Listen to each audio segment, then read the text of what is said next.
We saw Odin in the Assassin's Creed Valhalla cinematic trailer. Odin is with us! But the question now is, was that real, just a vision, or something else? How does Assassin's Creed Valhalla treat mythology?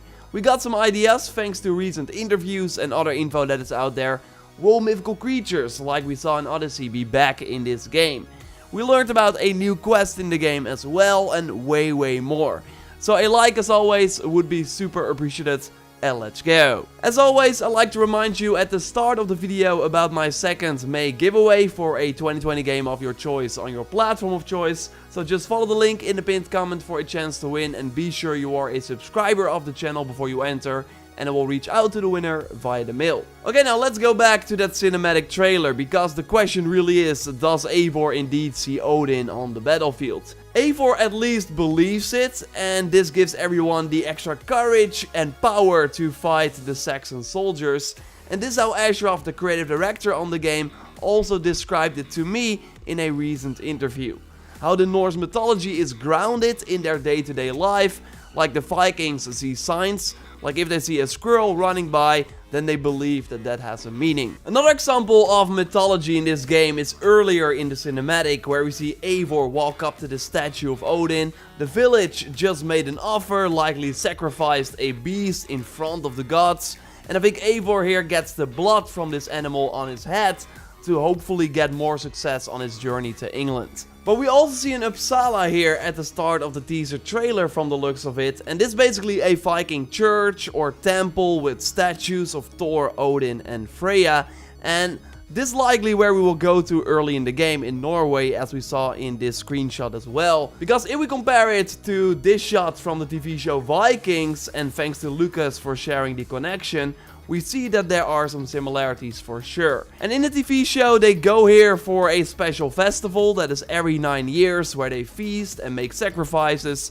So curious if something like that will be in the game as well. So the angle that we are approaching with is that Eivor is someone who believes, of course, in these sagas and stories of the gods. This is part of the culture, Ashraf said to press start. But it's also an Assassin's Creed game, so there's likely more going on, right?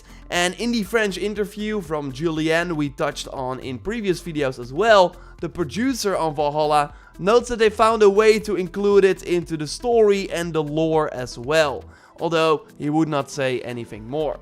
So I'm sure that there's more going on than meets the eye at first. Most recently, in Assassin's Creed Odyssey, we could of course meet Hades and Poseidon in the Fate of Atlantis DLC, among others. They were Isu, the ones who came before, but yeah, it seems like Valhalla will not get as crazy, at least not in the main game. Valhalla will take a more grounded approach. I'm not going to go too much further than that, but this is the same team that made Origins, and our feeling about how to integrate mythology is similar, Darby said. Maybe you remember people freaking out about the giant snake at the end of the Assassin's Creed Origins reveal trailer. Was Assassin's Creed turning into this fantasy game? And around that reveal, Ashraf told Eurogamer that the giant snake would be fully justified, and well, when playing Origins, we indeed saw that this was more like a bad trip after performing a ritual. And I'm happy that they put stuff like this still in the game. Running through this temple, already seeing the snake was awesome. It was like nothing you had seen in the game before, and the fight was a nice change of pace too. So there is a chance that stuff like this will be in Valhalla, but what is important is that there should be a good explanation for it. So high chance that fighting mythical creatures like we could in Odyssey will not be in Valhalla, as they were kind of like over the top and they weren't really explained well in that game. I still love the encounters though, especially now that the game is more of an RPG, and these bosses were really one of the only enemies where you could test your newly made build. But yeah, I would not expect them in Valhalla, because we also had this article on the German GameStar talking about how this will be more down-to-earth mythology, saying that narrative director Darby wants to achieve the goal by telling a more down-to-earth story, so comparable to Origins. But Origins did have the trial of the gods, and the simple explanation they gave for that was that there was a glitch in the Animus that would have these enormous versions of Anubis, Sobek and Segment appear.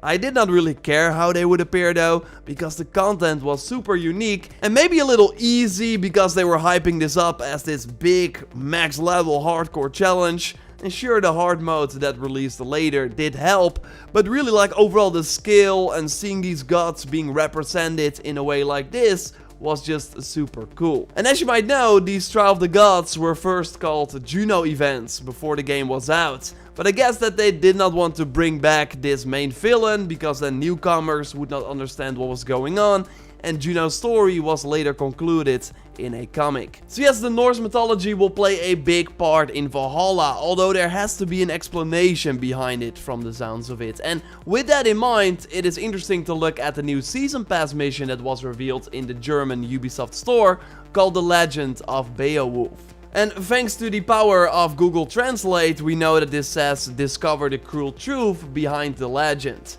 And thanks to Kapil for reaching out to me about this on Twitter.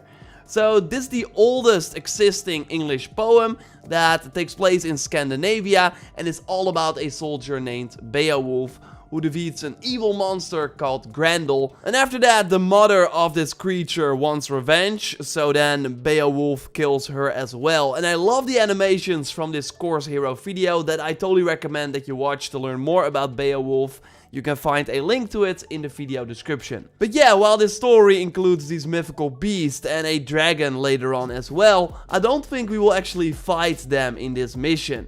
While the locations mentioned in this poem were found in real life, so maybe we will visit them and then figure out what actually happened. Like, I think that will be the approach, although I would have preferred a dragon battle, of course, myself. Overall though, I do think that this mission will be very interesting to see their take on this very, very famous poem. And I think it will give us a cool, unique reward as well. Like maybe the sword that kills the mother of Grendel, or maybe some other treasures from Beowulf. And especially with the gear system only containing unique items, I would not be surprised if we got a pretty cool reward from this one. So it is included in the Season Pass. It's kind of similar to the Secrets of Greece mission from Odyssey, I would imagine. So it will likely be available at the launch if you have the Season Pass, or you can play it later whenever you buy the Season Pass. And we already see a cool connection with the Norse mythology and the AC lore, and that is for the Eagle Vision. That is called Odin's Sight in this game, and that was actually already the case in the Fate of the Gods Lost Descendants novel, as X as the Animus noted. That's still awesome to read for sure. I will totally be looking into that. So I'm really curious how this will play a role in combination with our Raven, because as we saw at the end of the teaser trailer as well, we got this huge Raven companion, of course, landing on our shoulder, and I'm sure that we can use it just like Senu and Icarus. But yeah, as far as I know, we still don't know the official name for our companion in Valhalla. Darby did quickly touch a little bit on that in their trailer breakdown though. In the myths, Odin has two ravens, Hugin and Munin, which are a thought and memory. They come from the words thought and memory, and they were just his two companions that would help him gather knowledge and wisdom about the world. So maybe the name of our Raven is Munin, because we are reliving memories. Great theory from Isaac, who shared this via input@joraptor.com. And of course, if you have any finds or theories, share them as well via that email. And Darth Vader also reached out, the one and only, and he made a good point that our longship design in that recent teaser trailer as well has two ravens on it. And that's likely a reference to the two birds of Odin. And thanks to that teaser trailer and the snowy screenshot we already looked at before, we know that we can get our Raven very early in the game in Norway, kind of comparable to Origins and Odyssey, where we also got it very, very early in the game. Still very curious how they will change this familiar gameplay up from Origins and Odyssey. We know there will be new abilities for our Raven, but now that we also have the Odin sight, I'm curious what our role will be for our bird. I just want to see it in action, and hopefully that is earlier than that Ubisoft E3 style event that they announced for July 12th. When we know more, I will of course let you know here, so totally subscribe if you are new for everything on Assassin's Creed Valhalla. I got some other